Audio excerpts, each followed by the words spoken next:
إن الحمد لله نحمده ونستعينه ونستغفره ونؤمن به ونتوكل عليه ونعوذ بالله من شرور أنفسنا ومن سيئات أعمالنا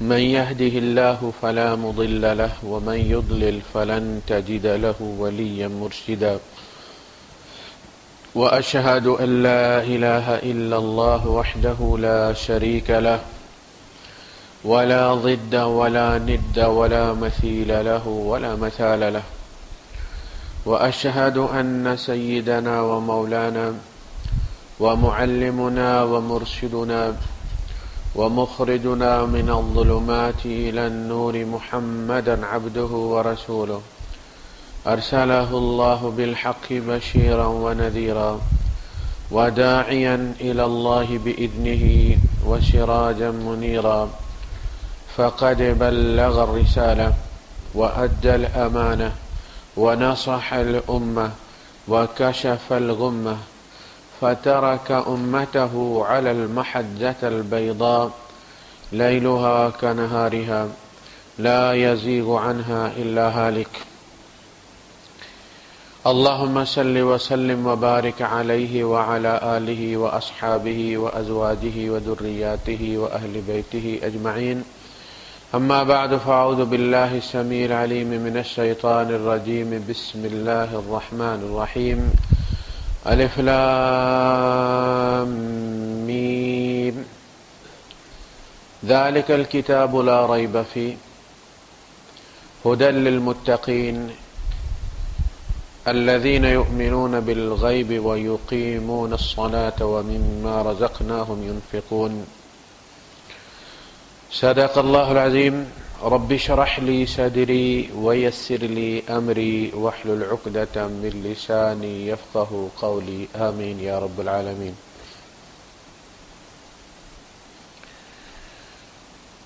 مختلف زمانوں میں مختلف فتنے انسانی عقل نے اٹھائے ہیں اور اللہ پاک نے اس زمانے میں ان فتنوں کے جواب اور علاج کے لیے بڑی عبقری شخصیتیں پیدا کی ہیں، بڑے دل گردے والے لوگ پیدا کیے ہیں اور انہوں نے اپنے زمانے کے فتن کا مقابلہ اس زمانے کی اللہ پاک کی عطا کردہ عقل و فہم کے مطابق کیا.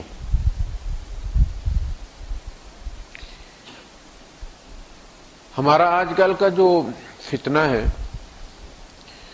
جس سے ہم دو چار ہیں اور جس سے آئندہ ہماری آنے والی نسلیں جس کا سامنا کرنے جا رہی ہیں وہ ایمان ہے. ایمان ہی اصل میں وہ درخت ہے جس پر اعمال، چاہے وہ معاملات ہوں، چاہے وہ معاشرت ہو، چاہے وہ عبادات ہوں، چاہے وہ آداب و اخلاقیات ہوں، یہ سارے پھل ایمان کے درخت کے ساتھ لگتے ہیں، کلمہ طیبہ کے ساتھ لگتے ہیں، شجرہ طیبہ کے ساتھ لگتے ہیں. ضرب اللہ مثلا کلمۃ طیبۃ کشجرۃ طیبۃ اصلها ثابت وفرعها فی السماء تؤتی اکلها کل حین باذن ربها. ایمان وہ درخت ہے جو ہر خوشی اور غم میں پھل دیتا ہے، ہر موسم میں پھل دیتا ہے، ہر موسم میں انسان کی پیاس بجھاتا ہے. تو ہمارا آج کا فتنہ اعمال سے متعلق نہیں ہے. اعمال ہم ٹوٹے پھوٹے اس دور میں بھی الحمدللہ باقی امتوں کی بنسبت اچھے اور زیادہ ادا کرنے والے ہیں. مساجد کی تعمیر کی ریشو دیگر مذاہب کی بنسبت ہمارے ہاں زیادہ ہے. عبادت گاہیں ہماری بھری ہوئی ہوتی ہیں. جو ازدحام آپ کو حج میں نظر آتا ہے اور ہر نماز میں حرم میں نظر آتا ہے وہ دنیا کے اور کسی مذہب کی کسی عبادت گاہ میں نظر نہیں آتا. تو عبادات کا معاملہ جو ہے وہ بہرحال اتنا خطرناک نہیں ہے. دشمن نے جو تاڑا ہے وہ تاڑا کہ جس درخت کے ساتھ یہ پھل لگتے ہیں اسی پہ ہاتھ ڈالا جائے. تو جو آج کل کا فتنہ ہے جسے ہم سوشل میڈیا پہ دیکھتے ہیں اور پرنٹ میڈیا پہ دیکھتے ہیں اور اپنے نیوز چینلز پہ، آپ الیکٹرانک میڈیا میں، وہ آپ کے ایمان پر حملہ ہے مختلف پہلوؤں کے ساتھ.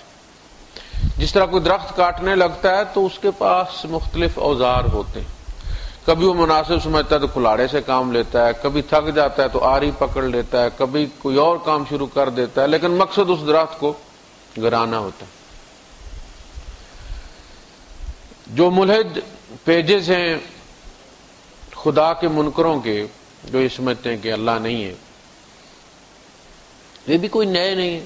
قرآن حکیم نے کوٹ کیا، وہ کہتے ہیں کہ وما یا الا حیاتنا دنیا نموت ونحیا وما یہلکنا الا الدہر.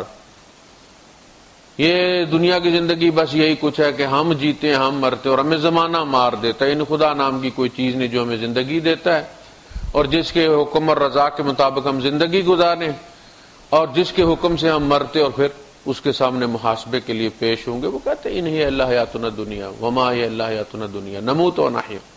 ہم مرتے ہیں، ہم جیتے ہیں، کوئی تیسری پارٹی اس میں شامل نہیں. وما یہلکنا، اور نہیں مارتا ہمیں، ہلاک کرتا ہمیں. ٹائم اینڈ سپیس الا الدہر.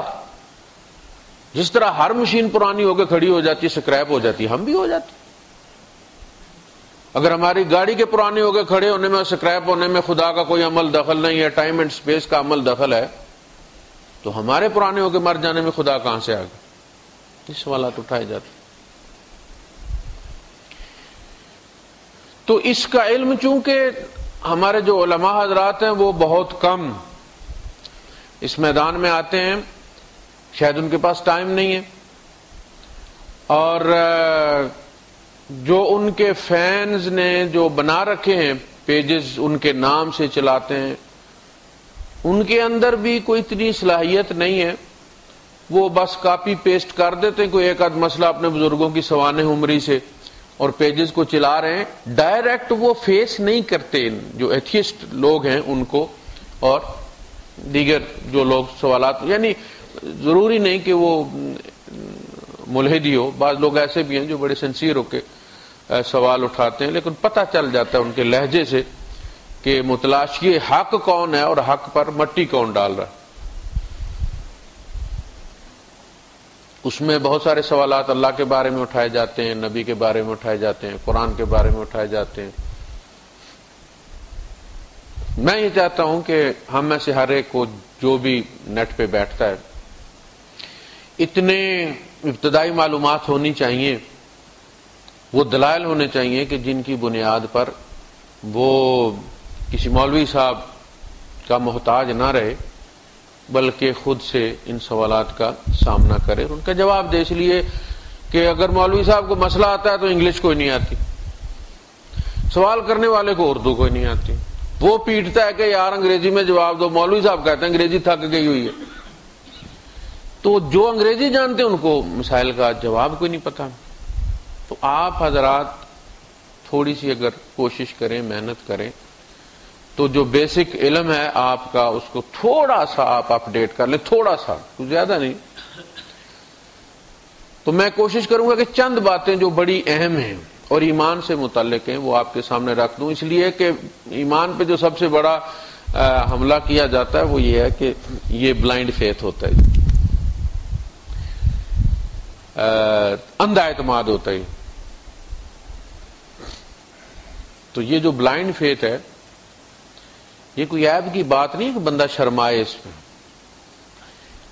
بڑا پیارا ڈائلاگ ہے، جب جنت اور جہنم کے فیصلے ہو جائیں گے اور کچھ لوگ لاؤنج میں بیٹھے ہوں گے چیک ان ہو کے جنت میں اپنی اپنی جنتوں میں جانے کے لیے، تو یہ ٹرانزٹ لاؤنج میں ہوں گے تو آپس میں ان کی بات ہی چلے گی. ٹائم تو گزارنا ہے، باہر مقدمے چل رہے ہیں، تو اس میں پھر جب تک فائنل ہو نہیں جائے گا سارے، پھر کیس جب نپٹا دیے جائیں گے تو پھر یہ اپنی اپنی جنتوں کو پروسیڈ کریں گے.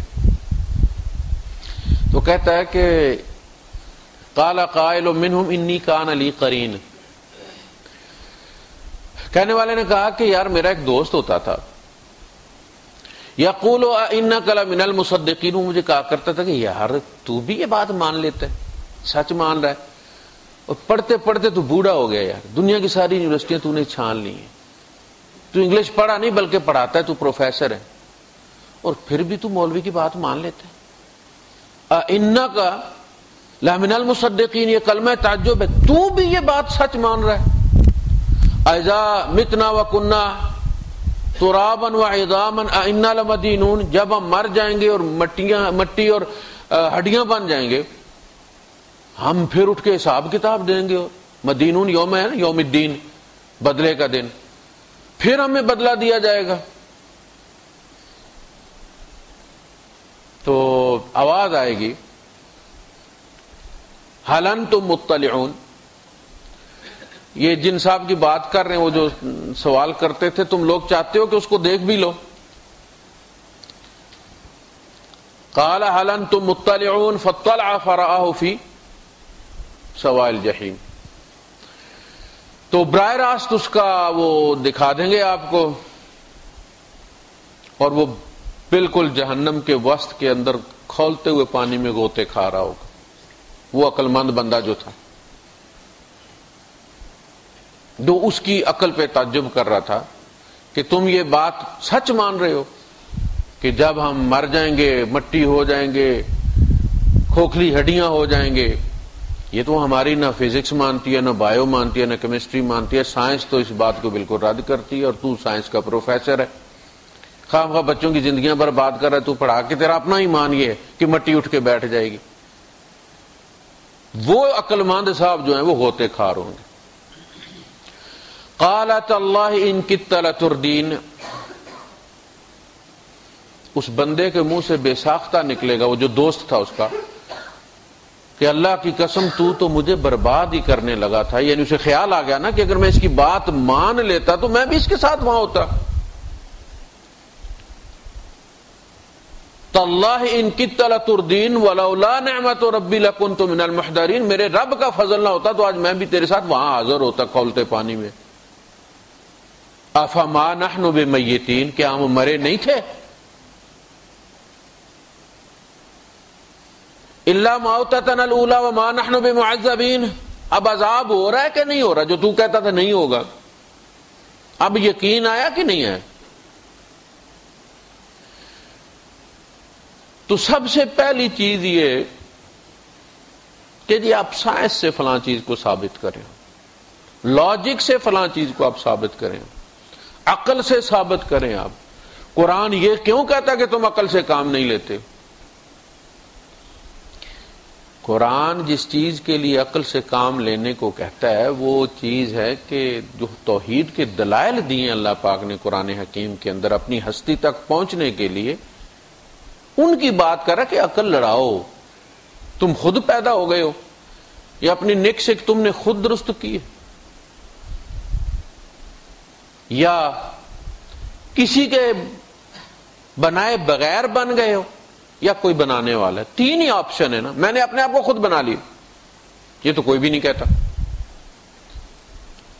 کوئی بنانے والا نہیں، ہم خود ہی بس وہ بڑھتے رہے بنتے رہے، تو پھر سب کو ایک جیسا بننا چاہیے تھا نا۔ یصورکم فی الارحام کیف یشاء، پھر ایک ہی ماں باپ کی اولاد کی تصویریں الگ کیوں ہوتی ہیں؟ ایک ہی قسم کی گندم بوتے ہوتے ایک ہی جیسے نکلتے ہیں نا، سٹے اور دانے ہوتے ہیں، یہ انسانوں میں الگ الگ کیوں ہوتے ہیں؟ یہ فنگر پرنٹس الگ کیوں بنتے ہیں؟ عادات کیوں الگ ہوتی ہیں؟ ایک مسجد میں اور ایک شراب خانے میں کیوں بیٹھا ہوتا ہے؟ پھر تو ایک جیسا ہونا چاہیے تھا نا۔ یہ اختلاف کیا کہتا ہے؟ کہ کوئی بنانے والا ہے، اس نے طے کیا ہے، اس نے بنایا ہے، اس نے موقع دیا ہے، اس نے آپشن کا حق دیا ہے، خیر یا شر جو بھی تم انتخاب کر لو، لیکن اس کے نتیجے کے لیے تیار ہو۔ کتاب شروع ہوئی ہے تو پہلی بات یہ کہی ہے کہ یہ کتاب ان لوگوں کے لیے بیکار ہے جو ایمان بالغیب نہیں رکھتے، وہ وقت ضائع نہ کرے۔ یہ ان لوگوں کے لیے کارآمد ہے جو ایمان بالغیب رکھتے ہیں۔ ھدی للمتقین الذین یؤمنون بالغیب، یہ ہدایت ہے پرہیزگاروں کے لیے، ان پرہیزگاروں کے لیے جو ایمان رکھتے ہیں غیب پر۔ اچھا، غیبیات کی دلیل وہ یہ دیتے ہیں کہ یار یہ کسی زمانے میں پیٹرول بھی غائب تھا، آج ہمیں معلوم ہو گیا۔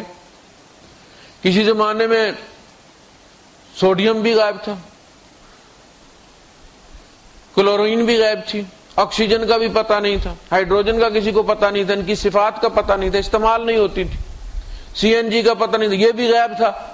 اس زمانے کے لوگ غیب پر ایمان رکھتے تھے، آج ہمارے سامنے حاضر ہو گئے، ہم حاضر پر ایمان رکھتے ہیں۔ تو ان پر ایمان تو ہم سے مطلوب ہی نہیں ہے، تم خواہ رکھتے۔ جو چیز آپ کے استعمال میں آتی ہے، جو آپ کے سامنے آ جاتی ہے، غیبیات یہ نہیں ہے۔ غیبیات وہ ہیں جو آدم علیہ السلام سے لے کر قیامت تک غیب ہی رہیں گی، آپ کتنا بھی پڑھ جائیں وہ غیب رہیں گی۔ تو اس کتاب سے استفادہ وہی کر سکتے ہیں کہ جو ایمان بالغیب رکھتے ہوں، ایمان بالغیب پر شرماتے نہ ہوں کہ یار یہ تو پینڈو قسم کے لوگوں والا ایمان ہے۔ عقل ایک کام کرتی ہے اور اس کے بعد اس کا اگلا کام ختم ہو جاتا ہے، اسے آپ استعمال کر سکتے ہیں، اس کی ایک حد ہے۔ ہر چیز لمیٹڈ ہے یہاں پہ دنیا میں۔ آپ کے دیکھنے کی صلاحیت، بولنے کی صلاحیت، دوڑنے کی صلاحیت، سننے کی صلاحیت، یہ ساری محدود ہے۔ اسی طرح عقل بھی محدود ہے، عقل لامحدود نہیں ہے، وہ اس سے زیادہ نہیں سوچ سکتی جتنا اس کو فیڈ کر دیا گیا، جتنی اس کی کیپیسٹی ہے۔ بینک میں اگر آپ کی کیپیسٹی 5000 درہم رکھی گئی ہے پر ڈے 24 آورز میں، تو آپ 7000 نہیں نکلوا سکتے۔ مشین وہاں آ کے ختم ہو جاتی ہے، اس کی کیپیسٹی اپنی مجبور ہو جاتی ہے۔ انسانی عقل کی لمٹ مقرر کی گئی ہے، اس سے اس کی عقل سے زیادہ کام لیں گے آپ تو آپ کو صحیح جواب وہ نہیں دے گی، اور اس میں اس کا قصور بھی نہیں ہوگا۔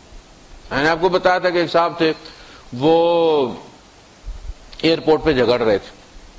وہ کہہ رہے تھے کہ میں سامان گھر سے تول کے لایا ہوں، یہ پورا 50 کلو ہے، اور ایئرپورٹ والے جو چیک ان کرنے والے ہیں وہ شور مچا رہے تھے یہ 62 کلو ہے۔ اور وہ قسمیں، اب تھا بھی بندہ بڑا ماشاءاللہ باشرع نظر آ رہا تھا، وہ قسمیں کھا کے کہہ رہا تھا یار میں گھر سے تول کے لایا ہوں، یہ 50 کلو ہے، یہ تمہارا کنڈا خراب ہے، یہ 62 کلو نہیں ہے۔ وہ کبھی کنڈے کو نیچے سے دیکھتا کہ یہ کہیں اڑا ہوا تو نہیں ہے، کبھی ادھر سے دیکھتا۔ آخر وہ کسی کا دماغ کام کر گیا، اس نے پوچھا کہ بھائی صاحب آپ نے جس کنڈے پر تولا تھا سامان اپنا، وہ کتنے کے جی والا تھا؟ کہنے والا وہ پورے 50 کے جی والا تھا۔ تو اس نے کہا بھائی صاحب پھر اس نے 50 ہی دکھانا تھا نا، اگلا وہ کہاں سے دکھاتا؟ انسانی عقل 50 کے جی کی ہے، اس پہ آپ 200 تول کے تو کہتے ہیں نہیں جی 50 ہی کے جی ہے۔ اس کی اپنی ایک لمٹ ہے۔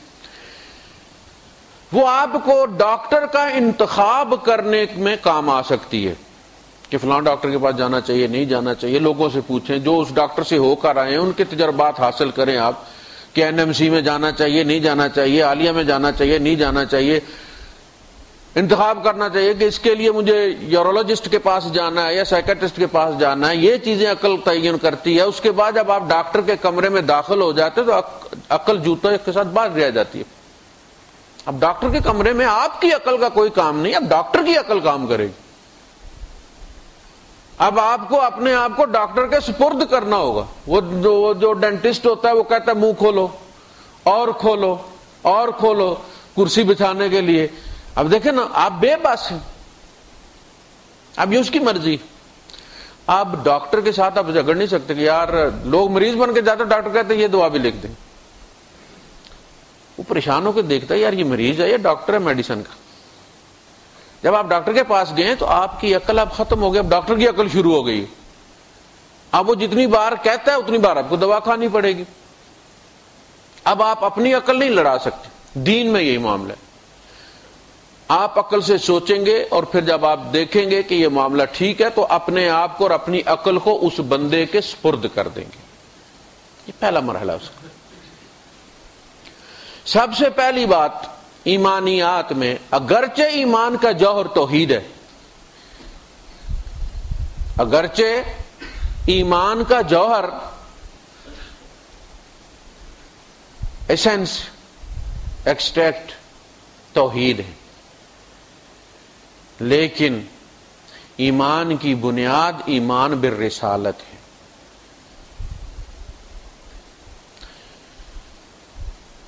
جتنا آپ کا ایمان بالرسالت پر ایمان قوی ہوگا، اگلی منزلیں آسان ہوتی چلی جائیں گی، باقی سارا کچھ اس ایمان پر رکھا ہوا ہے۔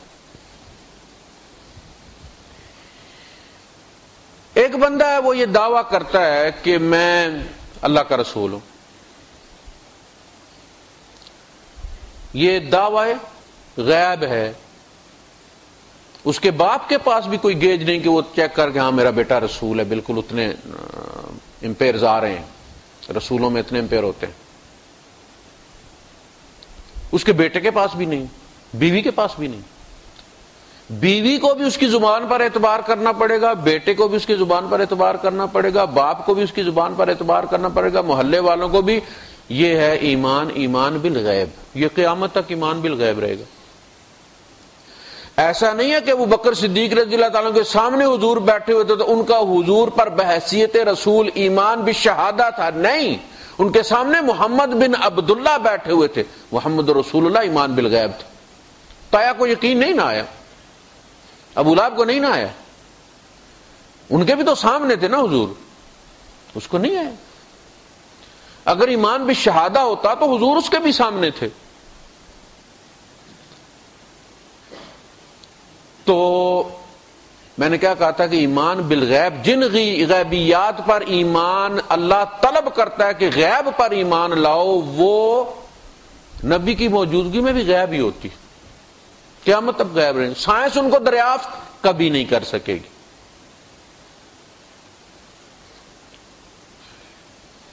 تو ایمان بالرسالت پہلی سیڑھی ہے۔ ابراہیم علیہ السلام کے باپ کو ان پر اعتبار نہیں تھا، نہیں مانا کہ یہ رسول ہے۔ نوح علیہ السلام کی بیوی اور بیٹے کو نہیں تھا، لوط علیہ السلام کی بیوی کو نہیں تھا، حضور کے چچاؤں اور تایوں کو نہیں تھا۔ تو پتہ چلا کہ یہ بڑے کرم کے فیصلے، یہ بڑے نصیب کی بات ہے کہ ایمان بالرسالت ایمان بالغیب ہے۔ ایک بندہ دعویٰ کرتا ہے کہ وہ اللہ کا رسول ہے، اس کی زبان میں، اس کی آواز میں، اس کی مدر لینگویج میں وہ چند کلمات کہتا ہے اور کہتا ہے کہ یہ اللہ بول رہا ہے، لکھ لو۔ آپ کے پاس کوئی ایسا سکینر نہیں ہے کہ جو چیک کرے کہ واقعتاً اتنا کرنٹ آ رہا ہے تو اللہ بول رہا ہے، اور اگر اس سے کم کرنٹ آ رہا ہے تو پھر رسول بول رہا ہے۔ اللہ پاک نے فرمایا یا ایھا الذین آمنوا استجیبوا للہ وللرسول اذا دعاکم لما یحییکم، اے ایمان والو جب تمہیں اللہ رسول بلایا کریں تو فوراً لبیک کہا کرو، اس لیے کہ وہ تمہیں زندگی دیتے ہیں، ذرا سی دیر ہو گئی تو کہیں موت نہ واقع ہو جائے۔ تو اللہ کی آواز کیسے آئے گی کہ اللہ بلا رہا ہے؟ محمد کی آواز ہی آئے گی تو پتہ چلے گا نا محمد بلا رہے ہیں یا اللہ بلا رہا ہے۔ اسی لیے حکم تو یہی تھا کہ نماز پڑھ رہے ہو، حضور کی آواز آ گئی ہے، نماز چھوڑ دو، ادھر حاضر ہو جاؤ، حضور کی خدمت کرو، جہاں سے چھوڑی تھی وہاں جا کے شروع کر دو، سجدہ سہو بھی نہیں ہے، فوراً لبیک کہا کرو۔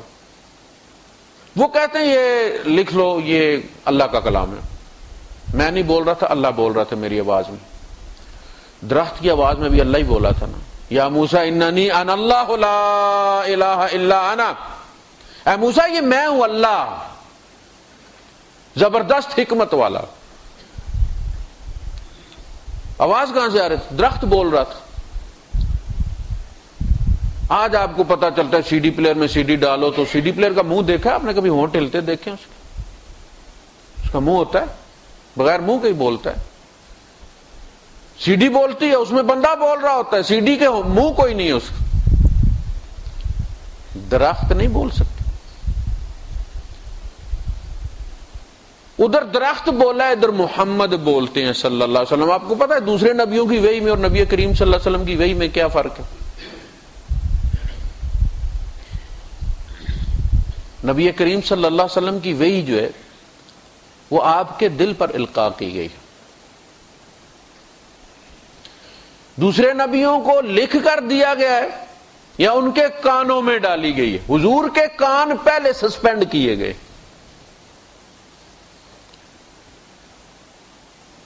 اور قلب پر نازل کیے، ارد گرد سے رابطہ کاٹ دیا جاتا تھا، قلب پر اس کا القاء ہو، جس طرح جس کو آپ ڈاؤن لوڈ کہتے. حضور کو فکر رہتی تھی مجھے یاد کیسے رہے گا. اللہ نے کہا کوئی بات نہیں، ہم اس کو سیو اور انسٹال بھی ہم کریں گے.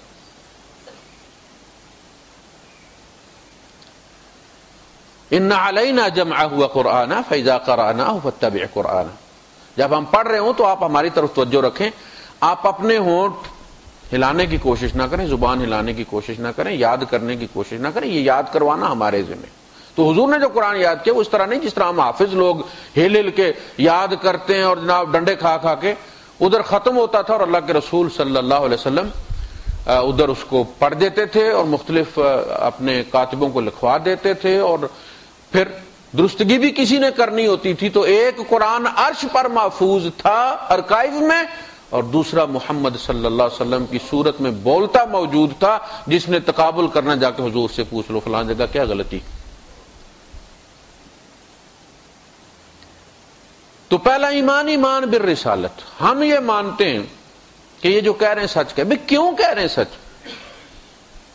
اب یہاں عقل کام کرے گی کہ اس بندے کے دعوے سے پہلے کوئی دائیں بائیں سے پتہ کر لیتا بندہ.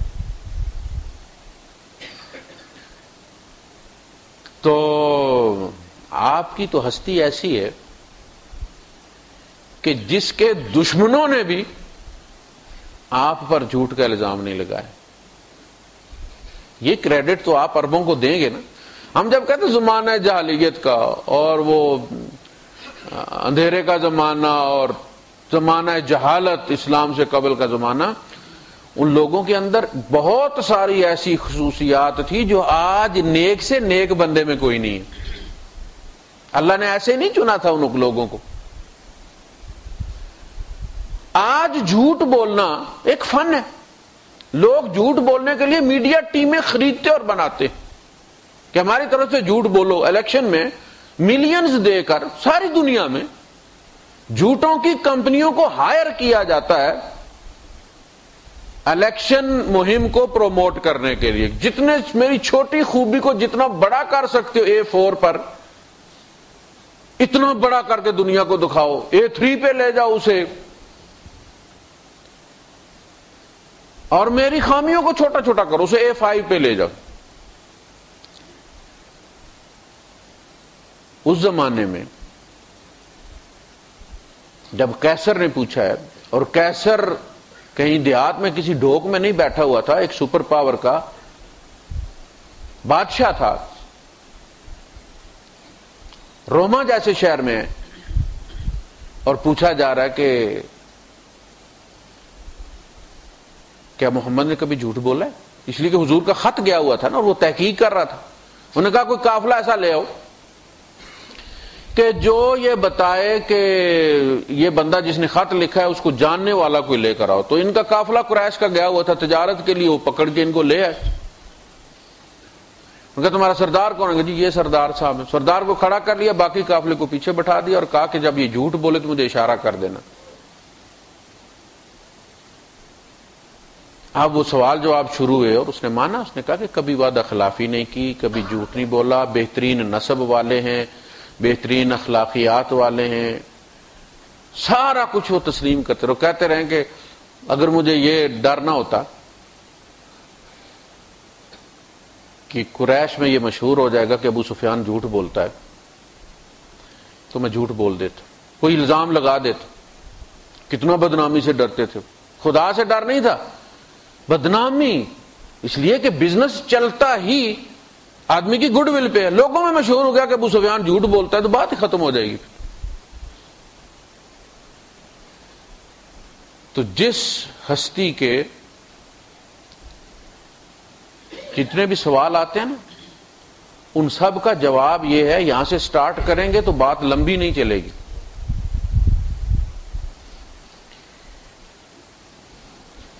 میں نے 2-3 جگہ لوگ کومنٹس میں مجھے گھسا دیتے ہیں، لکھ دیتے ہیں میرا نام، تو وہ آ جاتا ہے کومنٹ کے فلاں صاحب نے آپ کو بھیجا ہے، کہیں مینشن کیا ہے کسی، جاتا ہوں تو دیکھتا ہوں یار یہ تو ملحدوں کی سائٹ، میں خود سے نہیں جاتا، بھیجا جاتا ہوں، تو میں انہیں کہتا بھی ہوں کہ یار مجھے یہاں نہ بھیجا کرو تم لوگ. تو ان سے یہیں سے بات شروع، میں نے کہا صاحب آپ چاہتے کیا ہیں؟ کہتے ہیں جی ہم عقل پہ ماپنا چاہتے ہیں، ہم یہ چاہتے ہیں کہ آپ عقل سے ثابت کریں اپنا ایمان. ہم نے کہتے ہیں کہ صاحب اس کی تو ابتدائی اعتبار سے ہوتی ہے، ہمیں یہ بات تسلیم کر لینے میں کوئی شرم نہیں ہے کہ ہم محمد رسول اللہ صلی اللہ علیہ وسلم کی ہر بات پر اندھا اعتماد رکھتے ہیں. Blind faith is our quality. کوئی شرم کی بات نہیں ہے، یہ ہماری کوالیفیکیشن ہے، ڈسکوالیفیکیشن نہیں ہے. ہم اندھا اعتماد رکھتے ہوں گے. آپ کو کیسے پتا جی وہ سچ کہتے ہیں؟ آپ پڑھے لکھے لوگ ہیں. پھر میں ان سے یہ کہتا ہوں کہ آپ ماشاءاللہ ریشنلسٹ ہیں، بہت عقل کی بات مانتے ہیں، ہر چیز کا سائنسی تجزیہ کرتے ہیں، سائنٹیفک توجیہ اس کی پیش کرتے ہیں. آپ نے اپنے نام کے ساتھ قوم بھی لگائی ہوئی ہے، اس کا مطلب آپ کا کوئی باپ بھی ہوگا. درخت کے ساتھ تو نہیں نہ لگے، اور درخت تو چودھری نہیں نہ ہوتا ہے، کوئی انسان ہی چودھری ہوگا. تو آپ نے یہ کیسے لکھ دیا کہ آپ کسی چودھری کے بیٹے ہیں، جبکہ آپ نے D N A matching report اپنی اور اپنے باپ کی ساتھ نہیں دی؟ آپ عقل کی ابتدا گھر سے کریں نا، اپنی ذات سے سوچنا شروع کریں، نہ کہ دور سے خدا سے سوچنا شروع کریں. آپ اپنی ذات سے بسم اللہ کریں سائنس کی. آپ نے کیوں لکھا کہ میں فلاں چودھری کا بیٹا ہوں؟ اس لیے کہ ایک عورت نے آپ کو بتایا کہ یہ تیرا باپ ہے. یہ بات تیرا باپ بھی نہیں جانتا کہ تو اس کا بیٹا ہے، یہ صرف ماں کی سٹیٹمنٹ ہے. اور آپ کہتے ہیں جی عورت کی آدھی گواہی ہے. عورت کی 1.5 گواہی ہے، آدھی بھی نہیں، پوری بھی نہیں، پوری سے بھی زیادہ ہے. عورت کہہ دے جس کا بیٹا اس کی بات مانی جائے گی. باپ انکار کرے اس کے انکار کو رد کیا جائے گا. فقہی مسئلہ یہ ہے کہ عورت جس کے نام، جس کا ہاتھ رکھ دے گی جس کے نام پر، وہی باپ ہوگا. دائی کہہ دے کہ یہ بچہ زندہ پیدا ہوا تھا اور پھر مرا تو جنازہ پڑھایا جائے گا. یہ نہیں کہا جائے کہ 2 دائیاں ہوں تو پھر مانیں گے. دائی کہہ دے کہ مردہ پیدا ہوا تھا، بچہ ایسے ہی دفنا دیا جائے گا، جنازہ نہیں پڑھا جائے گا، نام نہیں رکھا جائے گا. تو یہ تیرے ماں کی سٹیٹمنٹ ہے، باپ کی بھی نہیں. اس باپ بھی تیری ماں پر اعتبار کر رہا ہے. ہو سکتا ہے کہیں، آخر وہ بھی تو جوان رہی ہے نا، انسان غلطی ہو گئی ہو. تیرا باپ بھی اس پر اندھا اعتماد کر رہا ہے، تو بھی اسی کی سٹیٹمنٹ پر اندھا اعتماد کر رہا ہے. تم دونوں جانتے وہ کتنے جھوٹ بولتی ہے، تیرے ساتھ بھی بولتی ہے. فلاں کام کرو، فلاں چیز دوں گی، اور بات کریں چھٹی کرو، کوئی نہیں. ماں اسی طرح کرتی ہے نا، گولی دیتی ہے نا. تیرے باپ کو بھی گولی دیتی ہے. دن میں 100 جھوٹ بولنے والی، جس کا پورا محلہ گواہ ہے جھوٹ بولنے کا، تو اس کی سٹیٹمنٹ پہ اعتماد کر کے کہ یہ تیرا باپ ہے، ساری زندگی بلائنڈ فیتھ پہ تو ساری کمائی کر کے اس کے بندے کے قدموں میں رکھ دیتا ہے. تو بڑے فخر سے اس کا نام اپنے نام کے ساتھ تو لگاتا ہے. کبھی خیال نہیں تمہیں آیا کہ سائنس کو استعمال کر لو؟ کیوں؟ ڈی این اے رپورٹ میچ بھی کر جائے نا تو یہ ماں کی توہین ہے. ڈی این اے رپورٹ میں یہ اگر جائے، میچ کروائے، میچ ہو بھی جائے، مگر وہ ماں کی نظروں سے گر جاتا ہے. اگر جنت ہمارے سامنے بھی آ جائے اور نبی کریم صلی اللہ علیہ وسلم نہ بتائیں کہ یہ جنت ہے، تو ہم یہ سمجھیں گے کہ یہ آنکھوں کا فریب ہے، یہ کوئی اور کسی اور کی بنائی ہوئی میجک کی پیراڈائز ہے۔ حضرت خدیجہ سے حضور نے کہا تھا نا، اگر تم کہو، روتی رہتی تھی۔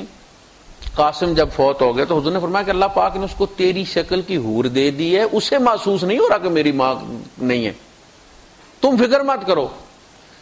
پھر ایک دن حضور نے کہا کہ خدیجہ اگر تم کہو تو میں اللہ سے دعا کروں کہ جو میں نے دیکھا ہے وہ تمہیں بھی دکھا دے۔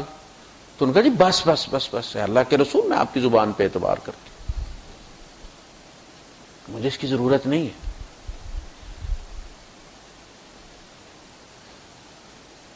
تو ایک جھوٹی کی بات پہ آپ اعتبار کر رہے ہو کہ آپ فلاں کے بیٹے، اس پہ وہ بھڑک اٹھتے، اور یہ کیا تم نے کون سی بات شروع کرے؟ میں نے کہا اعتبار کی بات شروع کی ہے، ایمان نام ہے اعتبار کا۔ To believe in someone کیا ہے؟ اعتبار ہے، اور اعتبار کا رستہ گھر سے ہو کے گزرتا ہے۔ تیری امامت بھی اس عورت کی سٹیٹمنٹ پہ ہے، کہتے ہیں ناجائز اولاد کی امامت جائز نہیں ہے، اس لیے کہ وہ مقام ایسا ہے کہ اس قسم کے بندے کی وجہ سے وہ داغدار ہو جاتا ہے، اس کی انسلٹ ہو جاتی ہے۔ حالانکہ اس کا قصور نہیں ہے بچے کا، لیکن قصور مسلح کا بھی نہیں ہے کہ اس کو سزا دی جائے۔ آئندہ سارے فیصلے جو ہے جائیداد کی تقسیم کے، بچہ کسی اور کا ہے، نام کسی اور کا لگ گیا ہے، تو وہ چوری ہو گئی نا اس بندے کی جائیداد میں۔ سارے فیصلے تیری زندگی کے اس عورت کی سٹیٹمنٹ پر ہیں جس کے جھوٹ کا تو بھی گواہ ہے، تیرا باپ بھی گواہ ہے، تیری پھوپھیاں بھی گواہ ہیں، تیرے چچا بھی گواہ ہیں، تیرے ماموں بھی گواہ ہیں، پورا محلہ گواہ ہے۔ جو اتنے جھوٹ بولتی ہے وہ تو ٹھہری اتنی قابل اعتبار کہ تو سارا بوجھ اس کی سٹیٹمنٹ پہ ڈال رہا ہے، اور جس کے دشمن بھی سر عام کہیں کہ ہمیں جھوٹ کا تجربہ نہیں ہوا، جو اپنے آپ کو کوئی صفحہ پہ اپنے دشمنوں کے سامنے قبیلوں کے نام لے کر اکٹھا کرے اور کہے کیف وجدتمونی، تم نے مجھے کیسا پایا ہے، اور ایک انگلی نہ اس مجمع میں سے اٹھے اس کے کردار پر، تم کہتے ہو کہ اس کی بات پر اعتبار کرنا اللاجیکل ہے، غیر عقلی ہے۔ ہاں ہم ان کی بات پر اندھا اعتماد رکھتے ہیں، جب وہ کہتے ہیں یہ اللہ کا کلام ہے تو ہم مانتے ہیں یہ اللہ کا کلام ہے، اگرچہ ان کی آواز میں برآمد ہوا ہے گفتائے او گفتائے اللہ بود، گرچہ از حلقوم عبداللہ بود، ان کا فرمایا ہوا اللہ کا فرمایا ہوا گرچہ نکلا عبداللہ کے منہ سے۔ یہ پہلی منزل ہے، یہاں سے آگے بحث پھر بڑھتی نہیں کہ نبی غیبیات پر ایمان کی ابتدا اللہ سے نہیں ہوتی، رسول سے ہوتی۔ ایک بندہ ہے، اس کا نسب ہے، کسی قبیلے کا ہے، کسی قوم کا ہے، اس کی بیوی ہے، بچے ہیں، اچانک ایک دن وہ دعویٰ کرتا ہے کہ میں اللہ کا رسول ہوں۔ اب دیکھا جائے گا یار یہ بندے کو روز دورہ پڑتا ہے یا آج پہلی دفعہ اس نے یہ دعویٰ کیا، جھوٹ بولنے کی عادت ہے۔ بعض دفعہ ایسا بھی ہوتا ہے کہ بندہ سوچتا رہتا ہے کسی موضوع پر، کتابیں تصنیف کرتا رہتا ہے اور پھر خود اس مرض میں مبتلا ہو جاتا ہے، جیسے ابن صفی کو ہوا تھا۔ پڑھی ہے نا آپ نے ابن صفی کی جاسوسی دنیا؟ آج کل کے لوگوں کو کیا پتا کہ وہ کیا دنیا ہوتی تھی، انہوں نے پڑھی، انہیں پتا کتنی بے چینی سے انتظار ہوتا تھا۔ وہ لکھ لکھ کے بیچارے کو آخر میں دورہ پڑا ڈپریشن کا، اس لیے کہ وہ ایک رات میں ایک ایک کتاب لکھ دیتا تھا، تو خود کو ہی پھر اس نے عمران قرار دے لیا۔ یہ والا عمران نہیں، اس کی اپنی عمران سیریز ہوتی تھی، اور پھر نرسیں بیچارے کو پکڑ پکڑ کے باندھ کے رکھتی تھی، پینٹی لگا دیتا تھا وہ دشمن سمجھ۔ اللہ پاک نے فرمایا وَمَا كُنْتَ تَتْلُو مِنْ قَبْلِهِ مِنْ كِتَابٍ وَلَا تَخُطُّهُ بِيَمِينِكَ إِذًا لَارْتَابَ الْمُبْطِلُونَ۔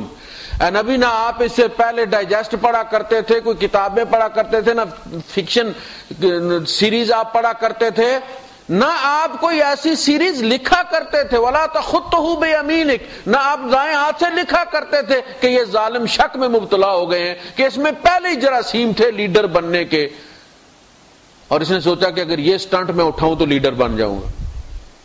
کیسے کیسے دلائل ہیں قرآن نے نبی کی رسالت کے دیے ہیں. وما كنت تتلو من قبله من کتاب، آپ کتابوں کی دنیا کے آدمی نہیں تھے، پڑھنا لکھنا ہی نہیں جانتے تھے.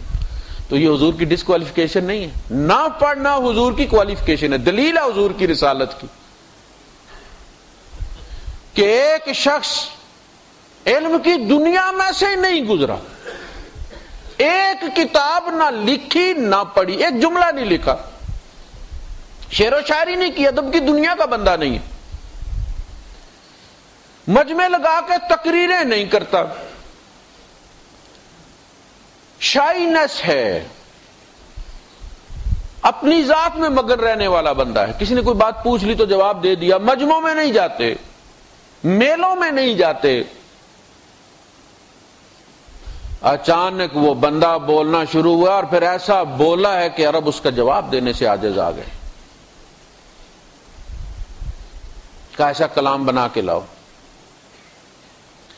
اوتیت جوامع الکلم، میرے کلمات کو یہ صلاحیت دی گئی ہے کہ میں سمندر کو کوزے میں بند کر دیتا ہوں. ایک ایک حدیث پر علماء کی 60 70 سال کی زندگیاں لگ گئی، اس کی تشریح بیان کرتے ہوئے، اس میں سے نکات نکالتے ہوئے.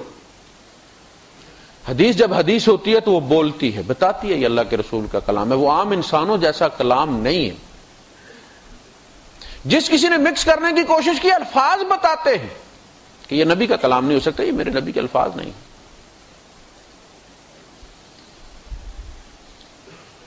تو بندہ سوچتا ہے کہ نہیں یہ تو کبھی ایسا ہوا نہیں. یعنی آپ اگر ان کی بات کو رد کریں گے تو کوئی دلیل ہوگی تو رد کریں گے نا. آپ رد بھی کیسے کر دیں گے؟ اس کے لیے بھی کوئی لاجک چاہیے کہ نہیں چاہیے؟ آپ کسی آدمی کو جھوٹا کیسے کہہ دیں گے؟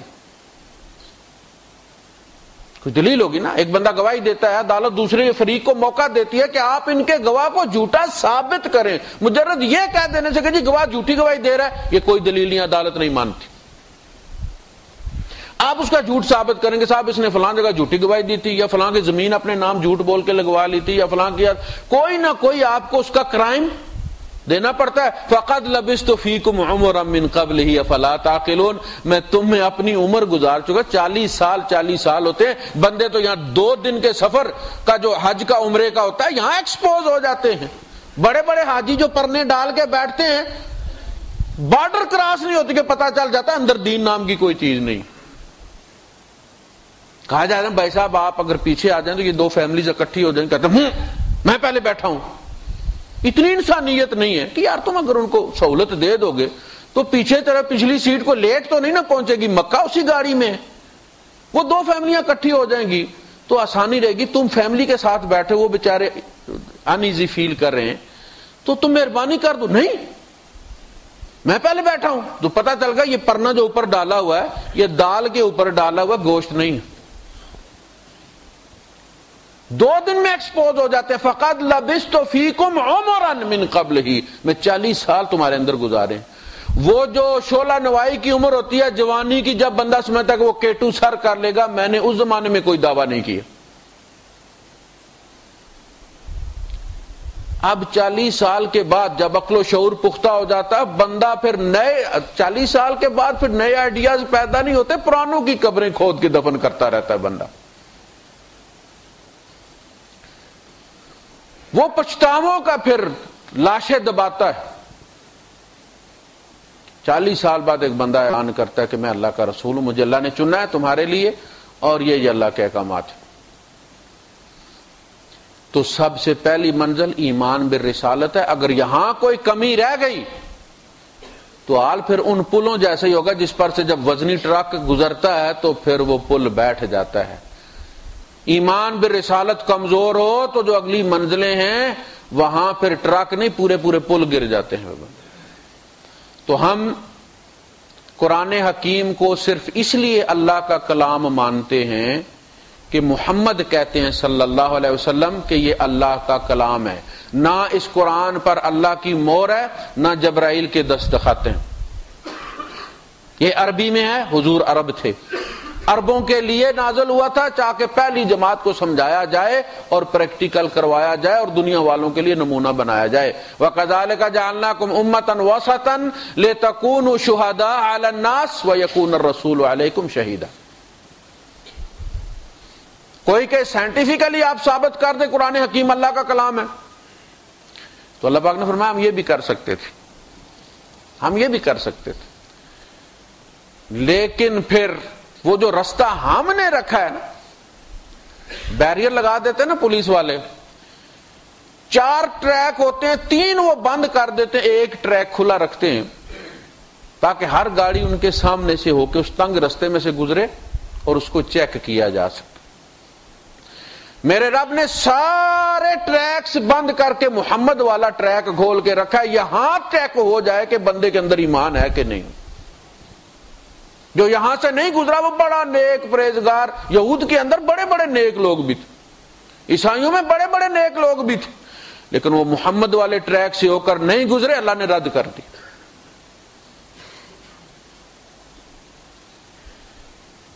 تو اللہ نے فرمایا ہم یہ بھی کر سکتے وَلَوْ أَنَّ قُرْآنًا سُيِّرَتْ بِهِ الْجِبَالُ أَوْ قُطِّعَتْ بِهِ الْأَرْضُ أَوْ كُلِّمَ بِهِ الْمَوْتَىٰ. یہ قرآن میرا کلام ہے، میری مخلوق نہیں ہے. اللہ مردے کس سے زندہ؟ کن سے ہی کرتا ہے نا، تو کن اللہ کا کلام ہی ہے نا. وہ مارتا بھی کن سے ہے، نفع بھی کن سے دیتا ہے، نقصان بھی کن سے دیتا ہے، عذاب بھی کن سے دیتا ہے، عطا بھی کن سے کرتا ہے. کلام ہے اللہ کا، قرآن بھی کلام ہے اللہ کا. اللہ پاک نے فرمایا اس کے ذریعے پہاڑ بھی چلائے جا سکتے تھے، یہ میرا کلام ہے. وَلَوْ أَنَّ قُرْآنًا سُيِّرَتْ بِهِ الْجِبَالُ. سیارہ آپ کو پتہ نا سیارہ کس کو کہتے ہیں؟ جو موونگ چیز ہوتی ہے اس کو سیارہ کہتے ہیں. سیارے آسمان پر بھی ہیں، سڑکوں پر بھی ہیں، دوڑتی چیز کو سیارہ کہتے ہیں. ہم اگر چاہتے تو ہم اس قرآن کے ذریعے پہاڑوں کو گاڑی بنا دیتے، سیارہ بنا دیتے. سیرت بہل جبال، جب قیامت آئے گی تو یہ سیارہ بن جائیں گے، پہاڑ دوڑتے ہوئے نظر آئیں گے آپ کو. دوڑتے دوڑتے جیسے جہاز فلائی کر جاتا ہے نا، ایسے یہ دوڑتے دوڑتے روئی کے گالوں کی طرح ہو جائیں گے. گریوٹی ختم ہو جائے گی، وہ باؤنڈنگ فورس جو اس نے باندھا ہوا ہے ان کو، وہ بائنڈنگ فورس بھی ختم ہو جائے گی، اور یہ روئی کے رنگے ہوئے گالوں کی تصدیق. پہاڑوں کے رنگ الگ الگ ہے نا، کالا یہ جو سنگ مرمر استعمال ہوتا ہے بلڈنگوں میں وہیں سے نکلتا ہے. تو چونکہ پہاڑوں کے رنگ الگ الگ ہیں لہذا وہ مکس اپ روئی آپ کو نظر آئے گی. کالعہن المنفوش. وَلَوْ أَنَّ قُرْآنًا سُيِّرَتْ بِهِ الْجِبَالُ. اگر ہم چاہیں تو قرآن سے پہاڑوں کو چلایا جا سکتا. اتنی طاقت اللہ کا کلام ہے. وہ ایک پیپر آتا ہے جس کو بلیک وارنٹ کہتے ہیں، ایک حکم آتا ہے، جج خود نہیں آتا، حکم آتا ہے، بندہ پھانسی پہ لٹک جاتا ہے. رب کا حکم آپ پہاڑ کو دکھا دیں، پہاڑ کو چلا دیں، آپ کوئی مسئلہ نہیں تھا. او قطعت بہ الارض، یا اس کے ذریعے زمین کو قطع کیا جا سکتا تھا، سفر قطع کیا جا سکتا. ادھر آپ نے آیت پڑھی، ادھر آپ اسلام آباد میں لینڈ کر رہے ہیں. یہ صلاحیت جنوں میں یہی ہے نا، موو کرنے کی صلاحیت ہے، جس کی وجہ سے لوگ جنوں کی عبادت کرتے ہیں، جنوں سے ڈرتے ہیں، جنوں کو مرغے کاٹ کاٹ کے کالے پھینکتے ہیں. صرف موونگ صلاحیت ہے نا ان میں، زیادہ علم غیب کوئی نہیں ہے ان کو. اللہ پاک نے قرآن میں مثال دی. فلما قضینا علیہ الموت، جب ان کو کام لگا دیا حضرت سلیمان علیہ السلام نے اور پھر ان پہ اللہ نے موت طاری کر دی، اور وہ شیشے کے باکس میں تھے اپنے محل کے اور نظر آ رہے تھے جنات کو، تو وہ کھڑے رہے. فلما قضینا علیہ الموت، جب ہم نے موت چکا دی، وہ کھڑے تھے کھونڈی کے سہارے، پیچھے دیوار تھی، آگے کھونڈی تھی، فوتگی ہو گئی اور وہ کھڑے رہے. جن مڑ کے دیکھتے کہ بھئی ابھی کھڑے ہیں، وہ تو کام کرتے. جس دن وہ ان کا ہیکل سلیمانی مکمل ہوا، ادھر وہ دیمک نے بھی اپنا کام مکمل کر لیا، دیمک بھی لگ گئی نیچے عصا کو. تو فرمایا فلما قضینا علیہ الموت ما دلہم علی موتہ الا دابۃ الارض، انہیں نہیں بتایا اس کی موت کے بارے میں مگر دیمک نے، باہر سامنے کام کر رہے تھے، علم غیب کوئی نہیں تھے کہ حضرت ختم ہو گئے. ما دلہم علی موتہ، ان کے علم غیب نے نہیں ان کو بتایا کہ حضرت ختم ہو گئے ہیں، ان کو دیمک نے بتایا. دابۃ الارض تاکل من سأتہ، وہ کھا گئی ان کی کھونڈی کو. فلما خر، جب گرے، تبینت الجن، ایکسپوز ہو گئے جن. اللہ کانوا یعلمون الغیب، اگر وہ غیب جانتے ہوتے، ما لبثوا فی العذاب المہین، اس رسوا کن عذاب میں نہ پڑے رہتے. پتہ نہیں کتنے 1.5 سال وہ لگے رہے. اب پھر وہ کھونڈی پر چھوڑتے ہیں اس کو، دیمک کو، اور دنوں سے حساب لگاتے ہیں کہ ایک دن میں یہ کتنا کھاتی ہے اور ہم کتنے دن عذاب میں پڑے رہے.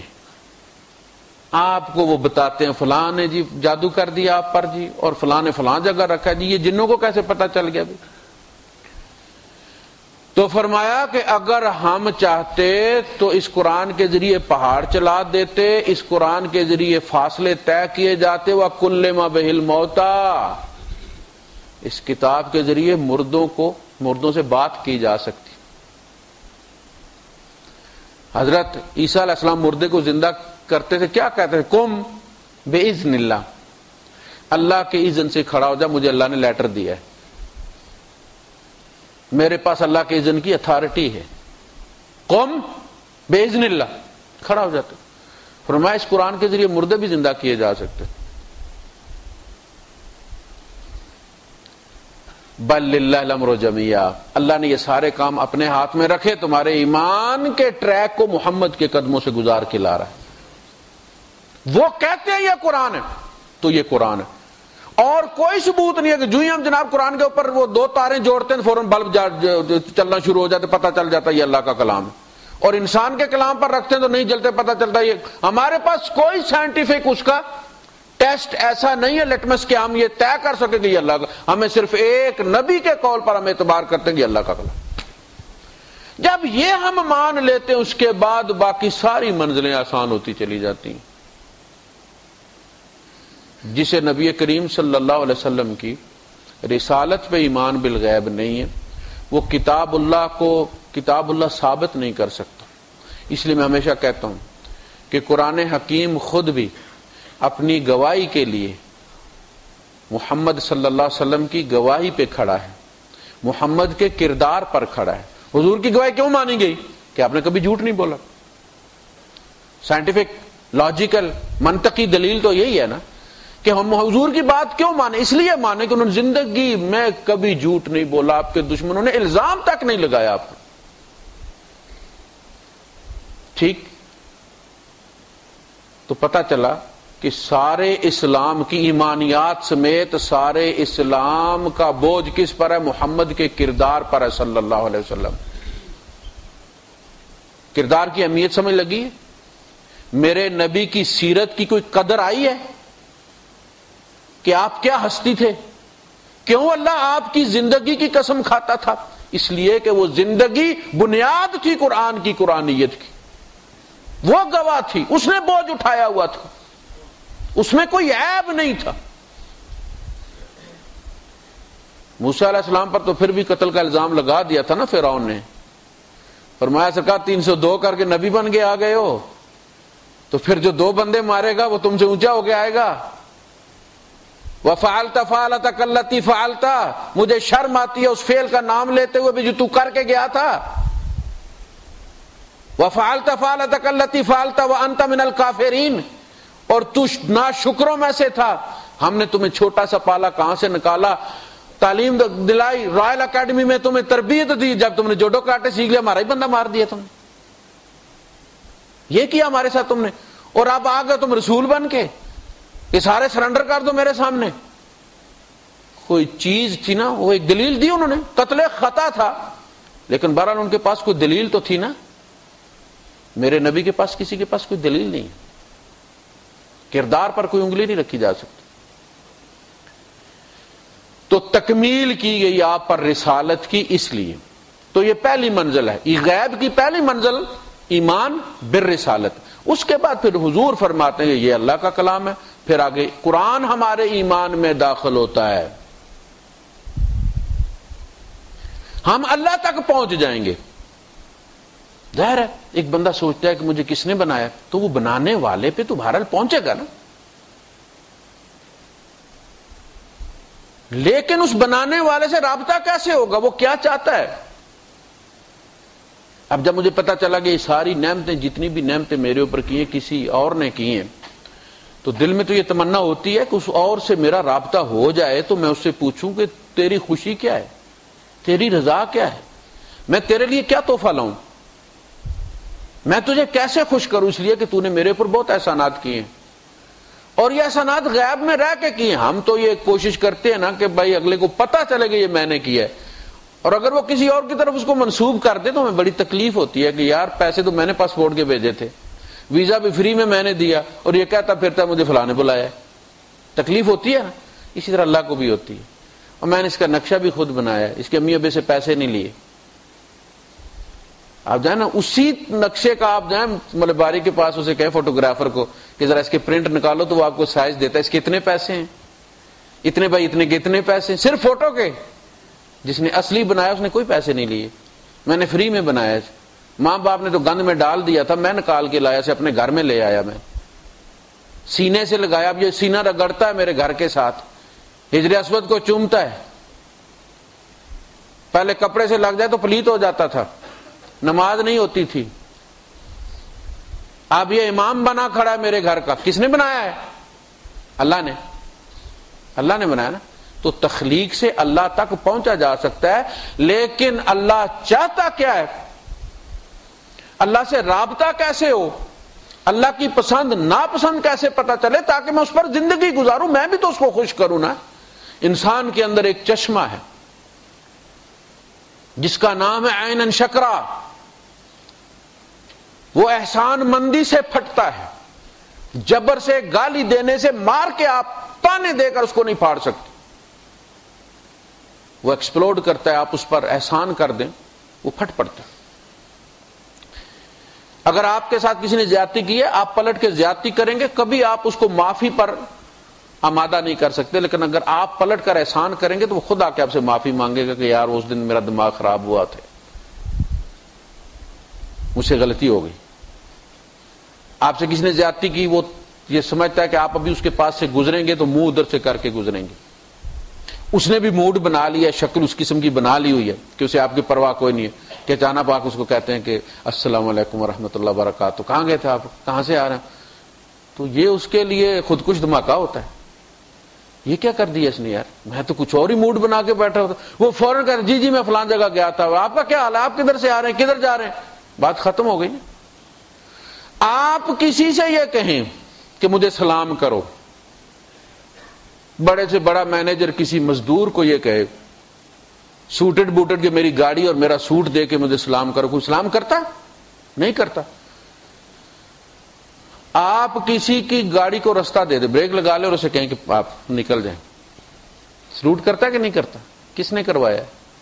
اس احسان کے جذبے نے کروایا۔ تو وہ احسان کا جو جذبہ ہے وہ یہ چاہتا ہے کہ سیٹسفائی ہو، وہ شکر ادا کرے اس ہستی کا جس نے اسے ان مراحل سے نکال کے گزارا، اور پھر انسان بنا کے اپنے سامنے سجدے میں ڈال لیا۔ ورنہ ہم بھی کہیں کسی پتھر کو پوج رہے ہوتے، کسی مورتی کے سامنے ہوتے، وہ ہمارے ہی مامے چاچے ہیں جو پیچھے ہندوستان میں یہ بنارس میں کر رہے ہیں۔ ہم 2-4 نسلیں پیچھے جا کے چودھری چرن سنگھ اور چودھری شجاعت میں کوئی فرق نہیں، چودھریوں کی نسل ہے، آدھے ہندو رہ گئے، آدھے سکھ رہ گئے، آدھے مسلمان ہو گئے۔ یہ اللہ کا احسان ہے کہ کہاں سے کہاں لے کر آیا ہے۔ خالق تک انسان اس جذبے سے پہنچ جاتا ہے، لیکن خالق کی رضا کیا ہے یہ اللہ کے کلام سے ہی پتہ چلے، وہ خود ہی بتائے گا کہ وہ کس چیز سے راضی ہوتا ہے۔ موسیٰ علیہ السلام اصلاً اللہ پر ایمان رکھتے تھے، نسل در نسل ایمان رکھتے آ رہے تھے۔ جب وہ قتل ہوا تو کیا فرمایا آپ نے؟ قال رب انی ظلمت نفسی فاغفر لی فغفر له، اللہ میں نے اپنی جان پہ ظلم کر لیا، مجھے معاف کر دے۔ اللہ نے اسے معاف کر دیا۔ جب وہ نکلے مدین کی طرف، ولما توجہ تلقاء مدین قال عسى ربی ان يهديني سواء السبيل فخرج منها خائفا يترقب قال رب نجني من القوم الظالمين۔